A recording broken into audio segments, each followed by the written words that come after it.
Don't forget to like the video, share your thoughts in the comments, and subscribe to stay updated with our latest stories. The fluorescent lights of the Henderson's Market always seemed to hum a special kind of Monday blues, and today was no exception. I was trudging down aisle 5, debating the merits of whole wheat versus multigrain pasta, a truly riveting internal monologue when it happened. I reached for a box of linguine, my mind already picturing the pesto I was going to make, and my hand brushed against another. A larger hand, definitely male. "Oh, excuse me," I mumbled, pulling my hand back as if I'd touched a hot stove. My gaze traveled up from the hand, strong, a little calloused, wearing a simple silver band on the ring finger, past a navy blue t-shirt, to a face that was vaguely, startlingly familiar. He was tall, with that same dark, wavy hair that always reminded me of my cousin Susan's side of the family. And his eyes, they were Susan's eyes, a warm hazel, currently looking at me with a mixture of apology and dawning recognition. "Carol," he said, his voice a pleasant baritone, deeper than I remembered, but then again, when was the last time I'd seen him? He must have been, what, 12? 13? "Yes," I said, my mind racing. The name was right on the tip of my tongue, a ghost from countless chaotic family Christmases and summer barbecues. "It's Leo, isn't it? Susan's boy." A wide smile spread across his face, crinkling the corners of those familiar eyes. "It is. Wow, Carol, it's been ages. I almost didn't recognize you." "Same here." I laughed, feeling a warmth spread through me. "You're all grown up, and then some. Last I recall, you were mostly elbows and knees, obsessed with that skateboard." Leo chuckled, a rich sound that made a few heads turn in our quiet aisle. "Yeah, well, the skateboard's long gone. Traded it in for a mortgage and 2 little ones." He gestured vaguely towards the front of the store. "My wife, Sarah, is over in the produce section trying to convince our 3-year-old that broccoli isn't poison. 2 kids." I exclaimed, "My goodness, time flies." Susan must be over the moon being a grandma. "She is," he confirmed, his expression softening. "Spoils them rotten every chance she gets." "How have you been?" "Still over in the old neighborhood." "Still there?" I confirmed. "The garden's doing well this year. You and your family should come by sometime. I mean, if you're ever in the area." The invitation slipped out before I could second guess it. It was just the polite, neighborly thing to do, the kind of thing my mother would have insisted on. Leo's smile didn't falter, but a flicker of something I couldn't quite name crossed his face. Surprise? Or maybe just the polite consideration of an offer he had no intention of accepting. "That's really kind of you, Carol. We're actually not too far these days, just over in Willow Creek. Things are always a bit hectic with the kids. You know how it is." "Oh, I can only imagine," I said, though of course I couldn't, not really. My own life was quiet, orderly. The chaos of young children was a distant memory from when my own nieces and nephews were small. We stood there for a moment, a lull in the conversation, the hum of the refrigerators filling the silence. It was that slightly awkward pause you get when you've exhausted the initial pleasantries with someone you haven't seen in years, yet it feels too abrupt to just walk away. I found myself studying him more closely. He had his mother's kind eyes, but his jawline was firmer, his build more solid. There were faint lines of tiredness around his eyes, the hallmark of a young parent, but also a steadiness, a maturity that was entirely new. This wasn't the lanky kid I remembered. This was a man with a life and responsibilities. "So, linguine, huh?" he said, nodding towards the box still in my hand. "Making something good." "Pesto," I replied. "My basil plants have gone absolutely wild this year. It's either pesto or I start mulching with it." He laughed again. "Homemade pesto sounds amazing." Sarah usually just gets the Jared stuff. Efficient, but not quite the same, is it? Not even close. I agreed. The secret is good olive oil and fresh Parmesan. I'll have to remember that, he said, then glanced over his shoulder, presumably in the direction of the broccoli battlefield. Well, I should probably go rescue Sarah before Maya declares war on the entire vegetable aisle. But it was really great seeing you, Carol. Seriously, you too, Leo. It was a lovely surprise. And it was a little ripple in the otherwise smooth pond of my Monday. He started to turn away, then paused. Hey, Carol? Yes. He hesitated for a beat, a thoughtful look on his face. You know, Mom talks about you sometimes. Says you always gave the best advice, even when we were kids, and probably didn't listen. I was taken aback. She does? I I mostly remember just trying to keep you all from breaking her good china. Leo grinned. Well, there was that too, but no, she remembers you being, I don't know, grounded, a good listener. He shifted his weight. Look, this is probably a long shot, and feel free to say no, but I've actually been meaning to tackle a small project in our backyard, a little herb garden for Sarah. She's always wanted one, but I'm completely clueless. You mentioned your basil. My heart gave a little unexpected flutter. An herb garden, it sounded delightful, a small patch of green and fragrance. I know a thing or two about herbs, I said, a smile playing on my lips. Yeah. His face lit up. I was wondering, I mean, if you ever had a spare hour or two, I'd be happy to pay for your time. Of course, just to get some pointers, maybe help pick out the right spot, that kind of thing. The request was unexpected. Certainly. My Monday was shaping up to be far from ordinary. I thought of my quiet house, my well tended garden, the predictable rhythm of my days.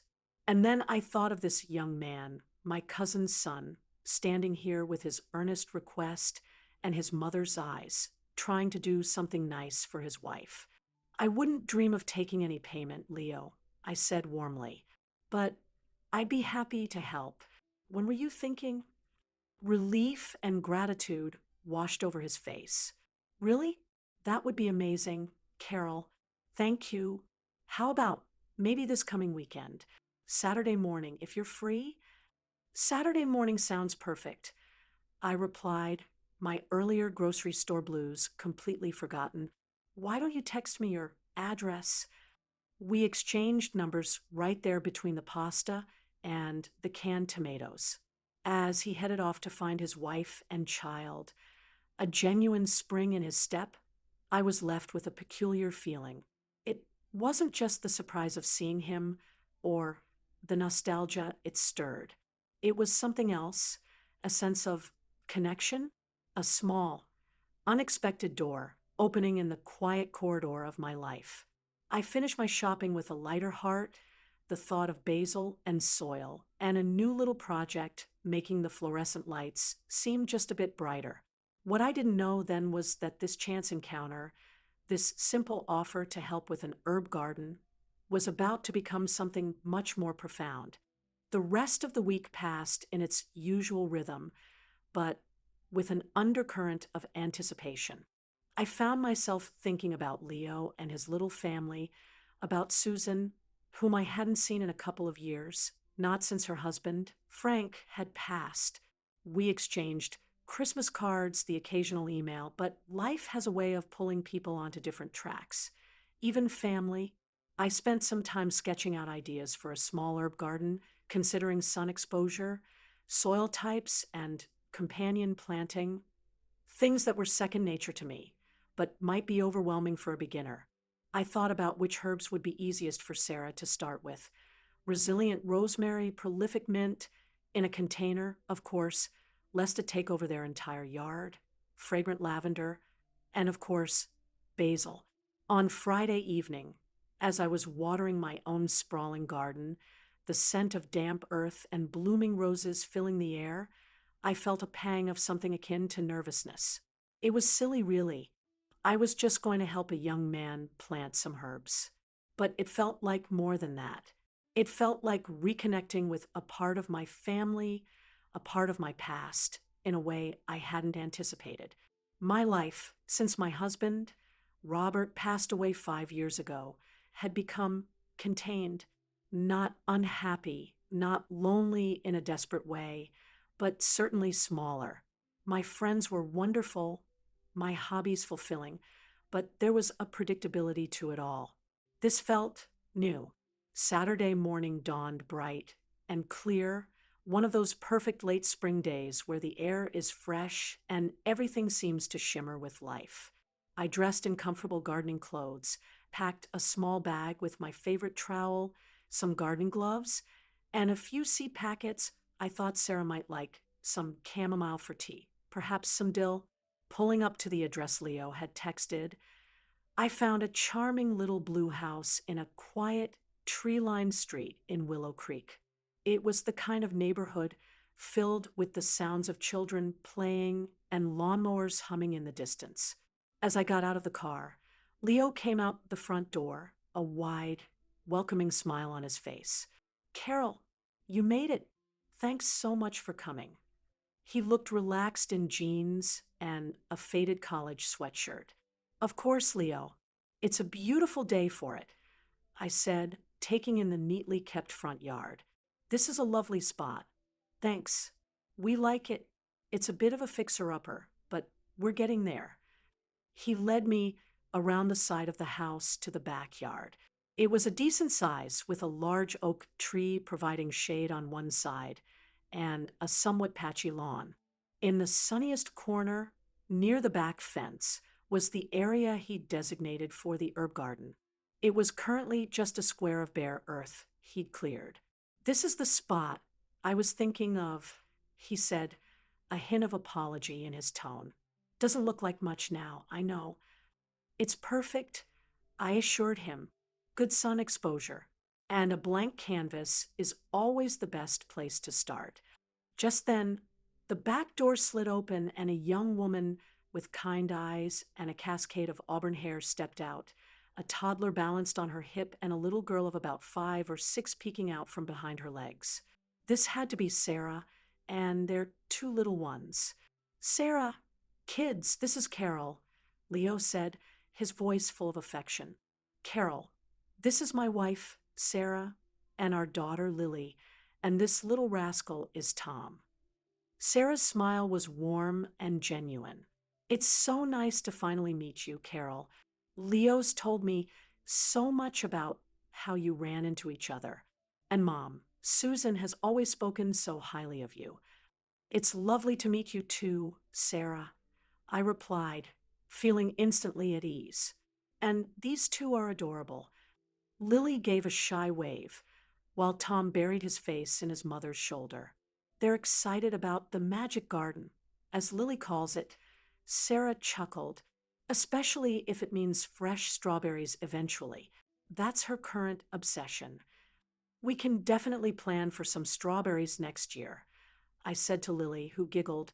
For the next couple of hours, we worked, or rather, Leo and I worked, while Sarah supervised from a garden chair, occasionally wrangling Tom, who seemed determined to eat mouthfuls of dirt, and Lily, who appointed herself my official assistant, handing me tools and asking a million delightful questions about worms and why plants like sunshine. Leo was an eager student. He listened intently as I explained about soil enrichment, drainage, and the different needs of various herbs.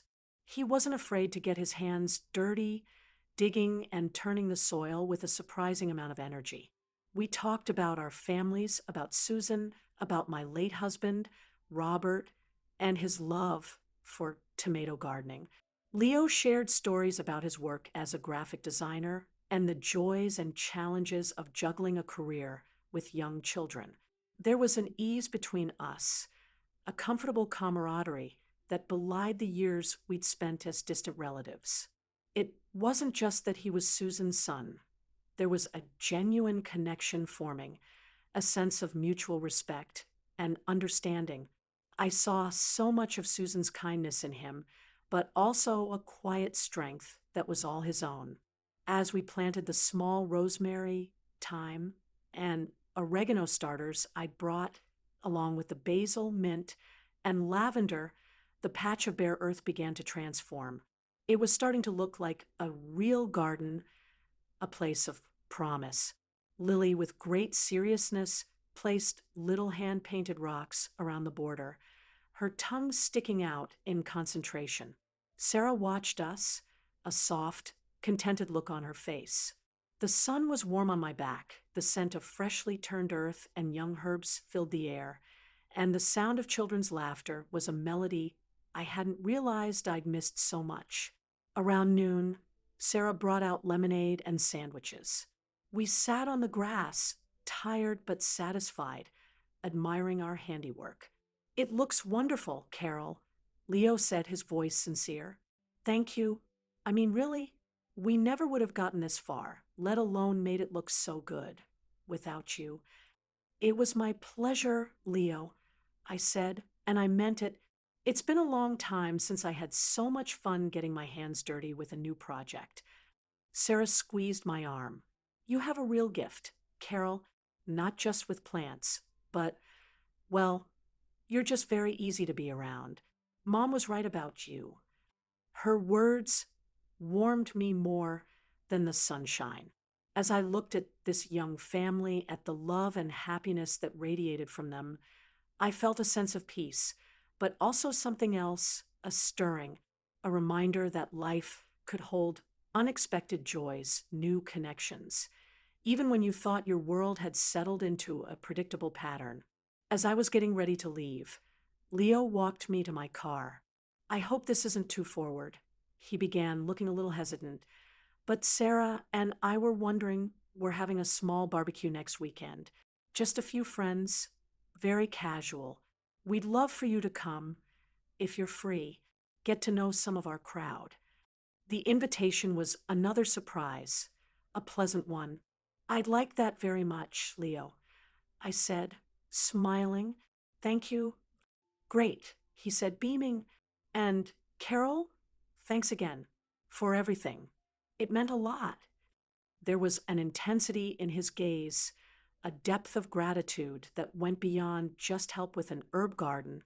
I had a feeling this was about more than just plants for him. Too, as I drove away, waving to Lily and Tom, who were now enthusiastically watering the new herbs with a tiny watering can, I felt a profound sense of contentment.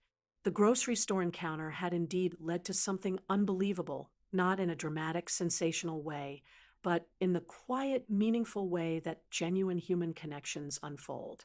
It was the beginning of something, though I couldn't quite articulate what.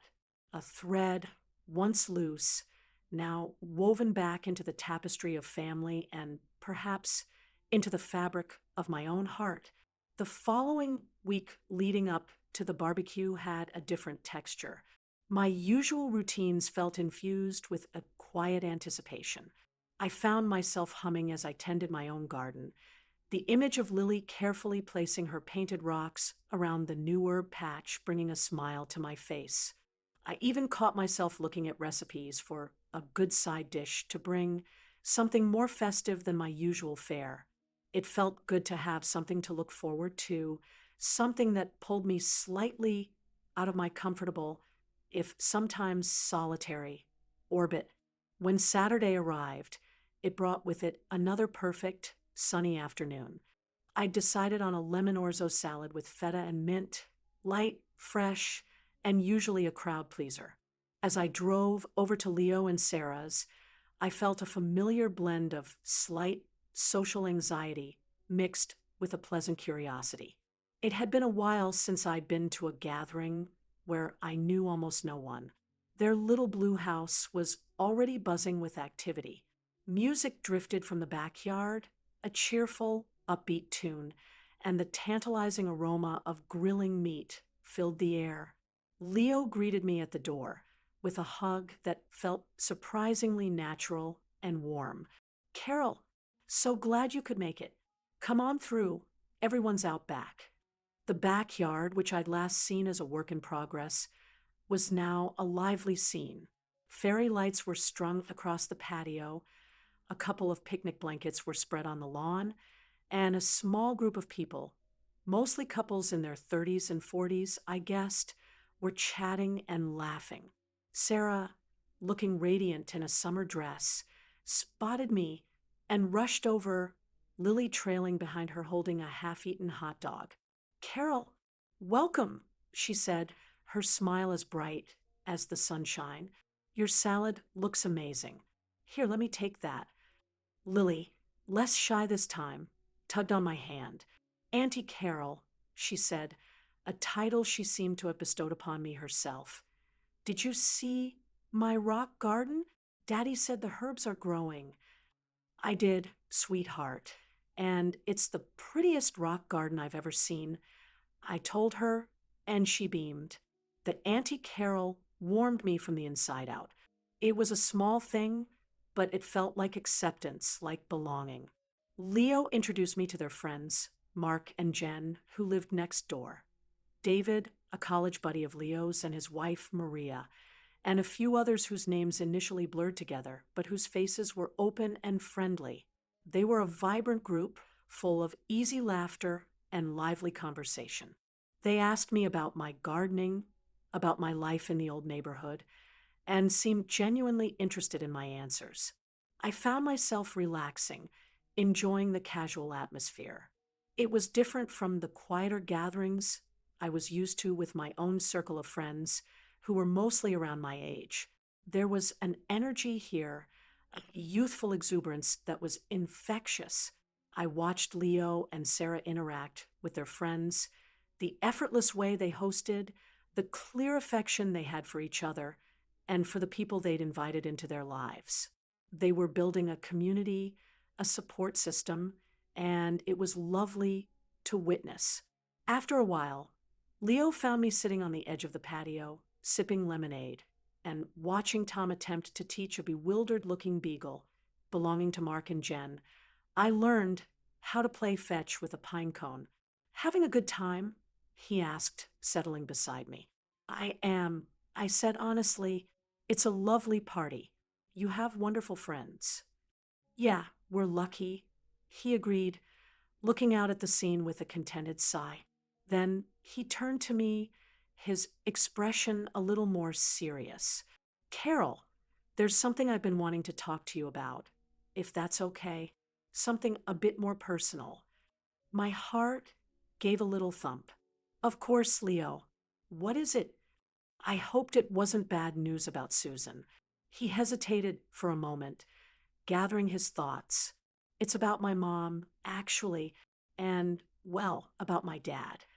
Frank, Susan's husband, had passed away a few years ago.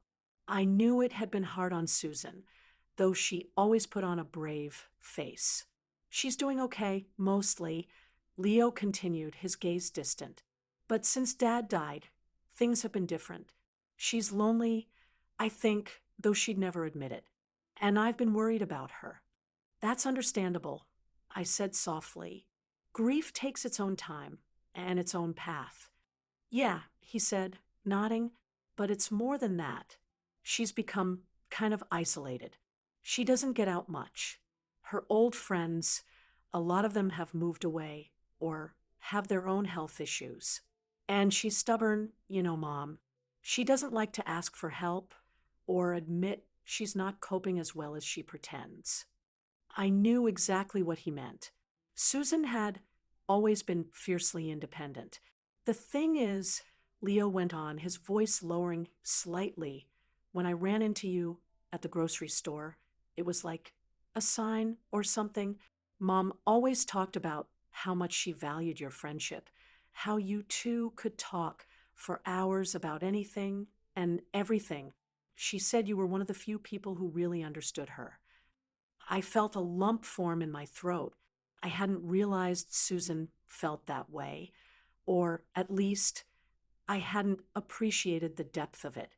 We had been close once before life and distance created a gentle separation. And then, when you offered to help with the herb garden, and you were so kind and easy to talk to, Leo continued, a note of earnestness in his voice that touched me deeply. It just clicked. I thought, maybe, maybe you could reach her in a way I can't, or Sarah can't.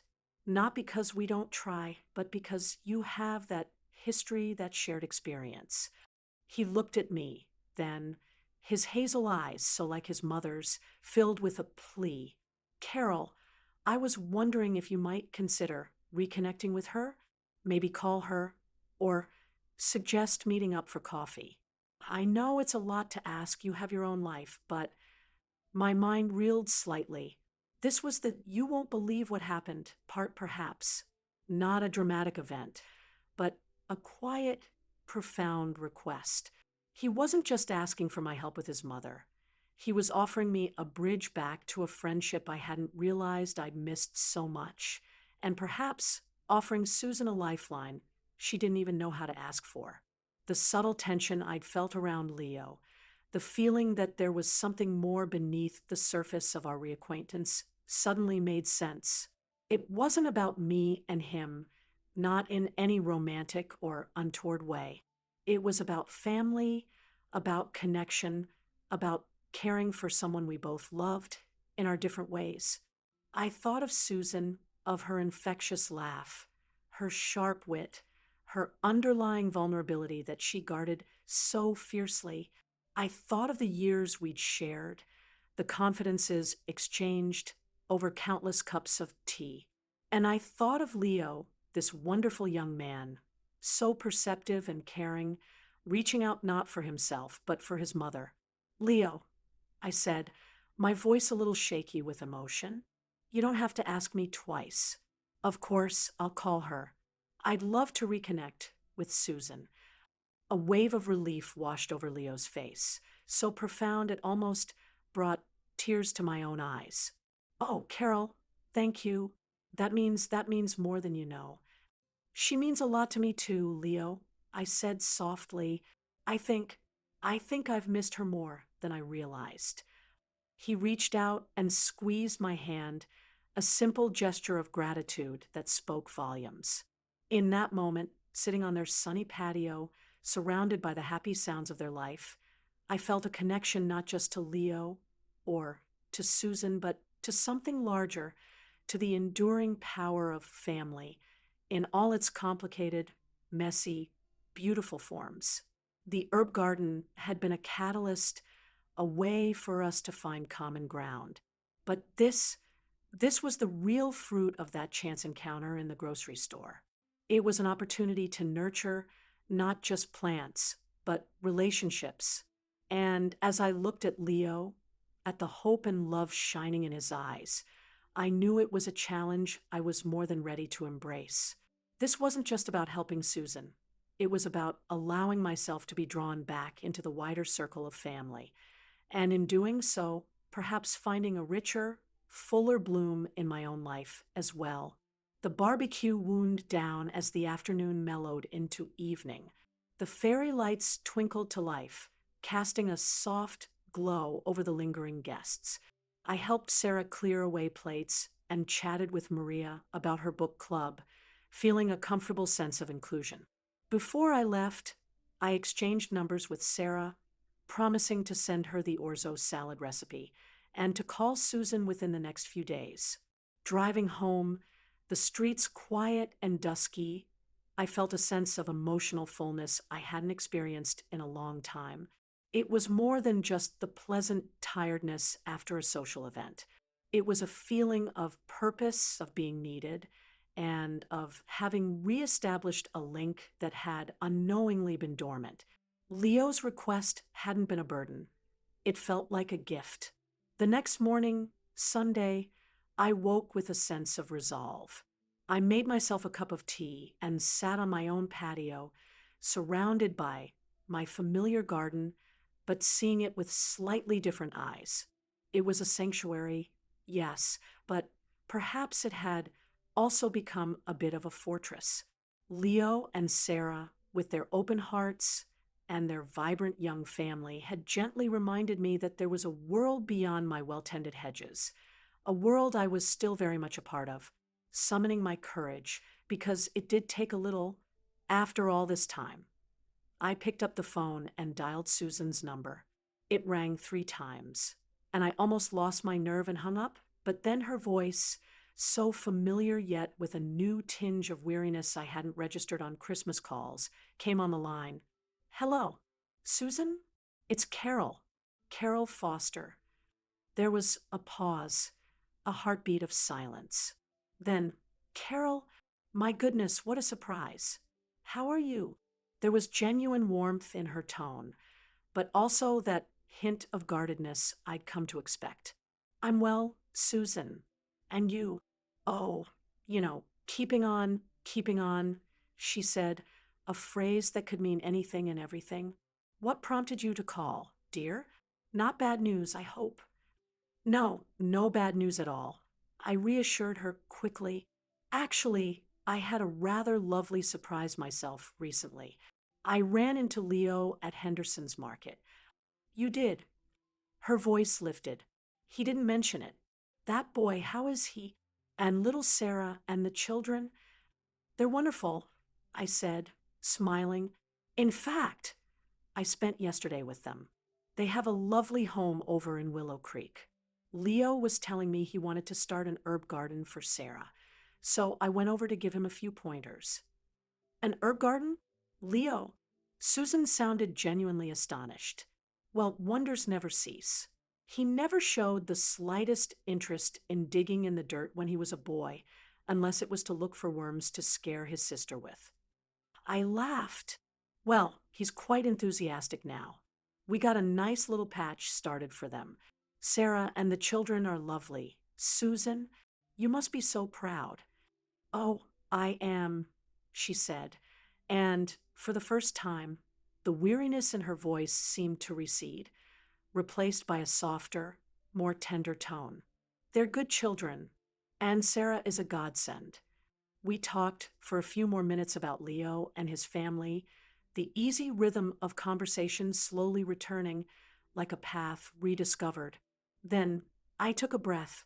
Susan, I said, it was so good to hear your voice. It's been too long.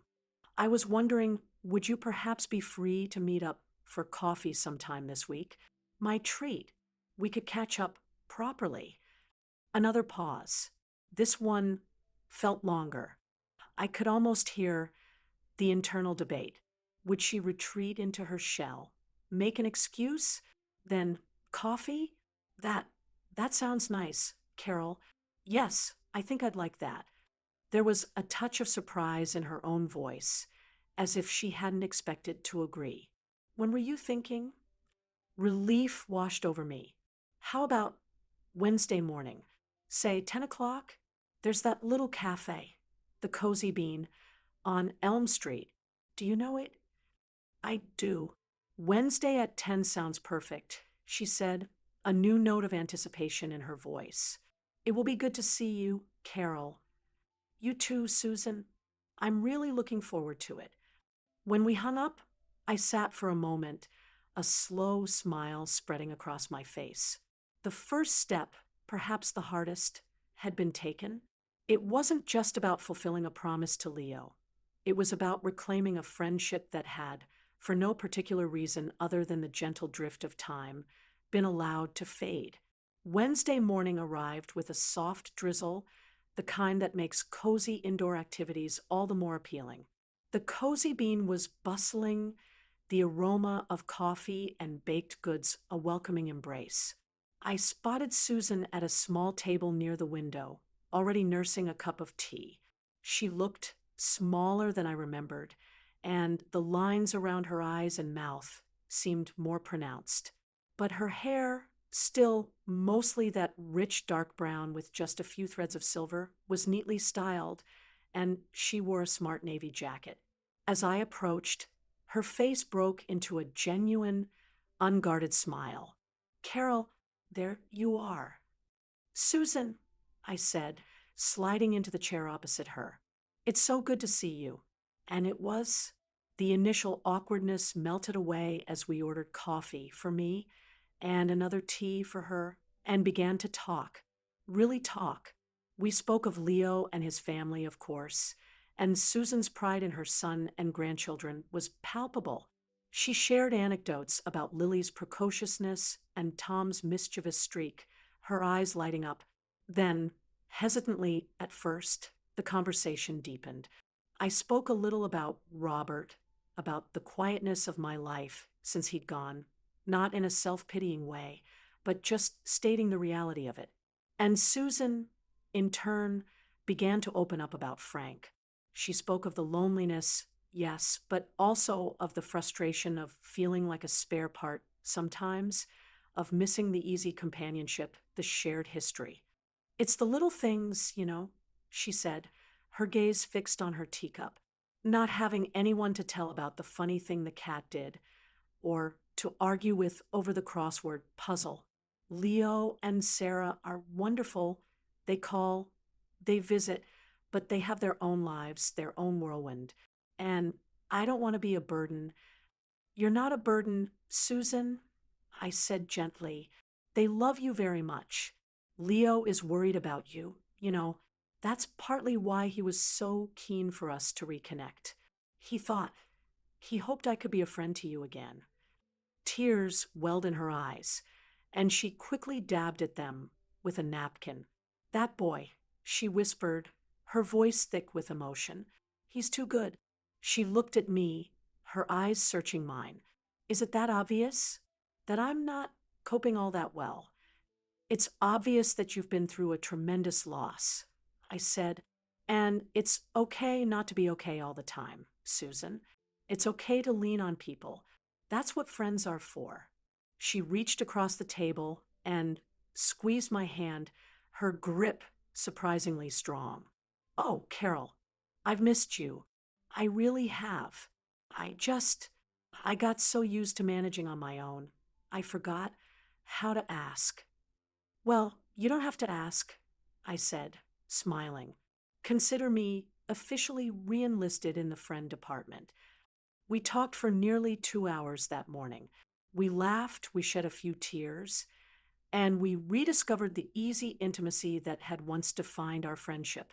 We spoke of old times, of shared memories, but also of the present, of our lives as they were now. Susan told me about her volunteer work at the local library, a small thing she did once a week that she clearly enjoyed but hadn't mentioned to Leo. I told her about my plans to maybe take a pottery class, something I'd always wanted to try. By the time we left the Cozy Bean, the rain had stopped and the sun was peeking through the clouds. There was a lightness in Susan's step that hadn't been there when I arrived, and my own heart felt immeasurably lighter too. Thank you, Carol, she said, as we stood by our cars. This meant more to me than I can say. To me too, Susan, I replied. Let's not leave it so long next time, okay? Definitely not, she agreed. How about next week? Same time, same place. It's a date, I said. As I drove home, I reflected on the incredible, unexpected journey that had begun with a simple trip to the grocery store. It was a journey of reconnection, not just with Leo and his family and with Susan, but also with a part of myself. A reminder that life, even in its later chapters, could hold new beginnings, new depths of emotion, and the quiet, profound joy of human connection. The encounter with Leo had been the catalyst, the unexpected turn in the road, but the path it had opened up was one of mutual respect, shared understanding, and the quiet, steady growth of the heart. And I had a feeling this was just the beginning.